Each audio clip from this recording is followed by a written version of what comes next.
కాకినాడ జిల్లా తుని మండలం సిహెచ్ అగ్రహారంలో అదృశ్యమైన 2 ఏళ్ల చిన్నారి జ్ఞానేశ్వరి ఆచూకీ కోసం పోలీసులు అనేక కోణాల్లో దర్యాప్తు చేస్తున్నారు. దర్యాప్తులో భాగంగా తోట కొండ ప్రాంతం సరిహద్దు కంచె వద్ద చిన్నారి అదృశ్యమైంది భావిస్తున్న ప్రదేశంలో ఇనుప కంచెకు చిన్నారి ఆకారం పోలిన 2 బొమ్మలను పోలీసులు అమర్చారు. వాటిలో కొంత మాంసాహారం పెట్టి ఈ ప్రాంతంలో అడవి జంతువులు ఏమైనా ఉన్నాయా అని తెలుసుకునేందుకు కెమెరాల ద్వారా పర్యవేక్షిస్తున్నారు. అడవి జంతువులు, కొండ చిలువ వంటి ఏవైనా ఉంటే మాంసాహారం వాసనకు ఈ బొమ్మల వద్దకు వచ్చే అవకాశం ఉందని భావిస్తూ పోలీసులు వీటిని అమర్చారు. దీనిపై మరింత సమాచారాన్ని మా కాకినాడ జిల్లా నుంచి మా స్పెషల్ కరెస్పాండెంట్ వర్మ అందిస్తారు లైవ్లో.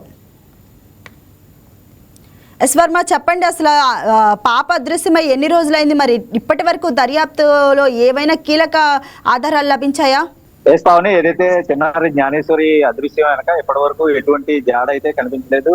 ముఖ్యంగా జ్ఞానేశ్వరి జాడ కోసం 11 రోజులుగా సెర్చ్ ఆపరేషన్ అయితే ప్రస్తుతం కొనసాగుతుంది. అన్ని శాఖల సమన్వయంతో 12 బృందాలుగా విడిపోయి పూర్తిగా కూడా ఈ సెర్చ్ ఆపరేషన్ అన్నది నిర్విరామంగా కొనసాగిస్తున్నారు. అయితే ఇప్పటి వరకు ఎటువంటి క్లూ కూడా లభించడం పక్షంలో ప్రస్తుతం కేసుని ఒకవైపు కిడ్నాపింగ్ గా భావించి పూర్తిగా కూడా ఆ కోణంలో కూడా దర్యాప్తు అన్నది వేగవంతం చేశారు. ఒకవైపు డిప్యూటీ సీఎం పవన్ కళ్యాణ్ ఆదేశాలు, హోంమంత్రి అనిత పర్యవేక్షణలో ప్రస్తుతం ఏదైతే డిఎస్పీ తిలక్ ఆధ్వర్యంలో పూర్తిగా కూడా ఈ కేసుని ప్రతిరోజు కూడా శరవేగంగా పూర్తిగా దర్యాప్తులో భాగంగానే విచారణ చేస్తూ దర్యాప్తును అయితే వేగవంతం చేశారు. అయితే ఈ రోజు తాజాగా కొద్దిసేపటి క్రితం ఏదైతే చిన్నపిల్లలు ఆడుకునేటటువంటి 2 ఆడపిల్లలు ఉన్నటువంటి సాఫ్ట్ ఐస్ ని ఏదైతే కంచె దాటి చిన్నారి జ్ఞానేశ్వరి అడవి ప్రాంతంలోకి వెళ్ళిపోయిందని చెప్తున్నారో ఆ ప్రాంతంలో ఆ కంచికి 2 సాఫ్ట్ ఐస్ కట్టడం అయితే జరిగింది. అయితే ఒక దానికి రక్తం, దాని మరకలు దానికి ఉన్నట్టుగా కనబడతా ఉన్నాయి. మరొక దానికి మాంసం ముద్దను కూడా కలిపి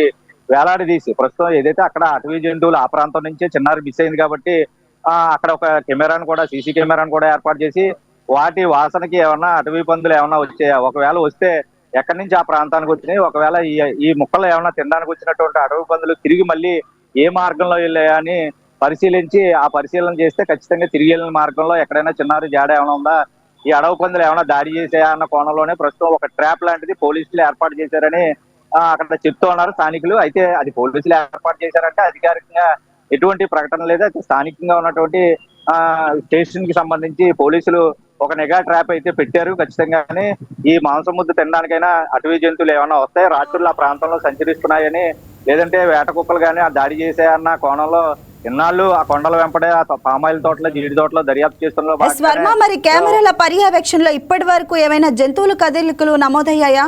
ముఖ్యంగా ఏదైతే ఇప్పటి వరకు దర్యాప్తు చేస్తున్న భాగంలో సెర్చ్ ఆపరేషన్ లో క్లూస్ టీమ్ తో పాటు పూర్తిగా కూడా అటవీ శాఖ, పోలీసు, రెవెన్యూ, అలాగే హనుమాన్ బృందాలు ఇవన్నీ కూడా సెర్చ్ ఆపరేషన్ చేస్తున్నప్పటికీ ఏదైతే చిన్నారి మిస్ అయిపోయినటువంటి ప్రదేశం నుండి చుట్టుపక్కల ఎక్కడ రహదారి వెంపడ పూర్తిగా కూడా సీసీ కెమెరాలు అవి అయితే కేవలం కొంతమంది ఇళ్లలో ఏర్పాటు చేసుకున్నటువంటి సీసీ కెమెరా ఫుటేజ్ ను కూడా తీసుకుని పరిశీలించారు. అయితే ఎక్కడ ఎటువంటి ఆధారం చిన్నారి గురించి లభించలేదు. అయితే అక్కడ అటవీ జంతువులు సంచరించినట్టుగా ఇళ్ల ముందు గానీ, ఇంటి వెనక ప్రాంతాల్లో గానీ, ఎందుకంటే అదంతా దట్టమైన అటవీ ప్రాంతం సమీపంలోనే ఉంటది. ఆ తర్వాత మిగిలినంతా పామాయిల్ తోట, ముఖ్యంగా 1500 ఎకరాల పామాయిల్ తోట ఆ ప్రాంతం అంతా కూడా సాగు చేస్తుంటారు. ఏదైతే చిన్నారి జ్ఞానేశ్వరి తప్పిపోయిన ప్రాంతం యజమాని అమ్మిరెడ్డి పామాయిల్ కి సంబంధించి ఆయనకే ప్రత్యేకించి 100 ఎకరం పామాయిల్ తోటది. ఆ తోటలోనే పూర్తిగా కూడా ఇంటి దగ్గర నుంచి గేట్ వరకు వెళ్ళిన తర్వాత ఎదురుగా ఐరన్ ఫెన్సింగ్ ఉంది.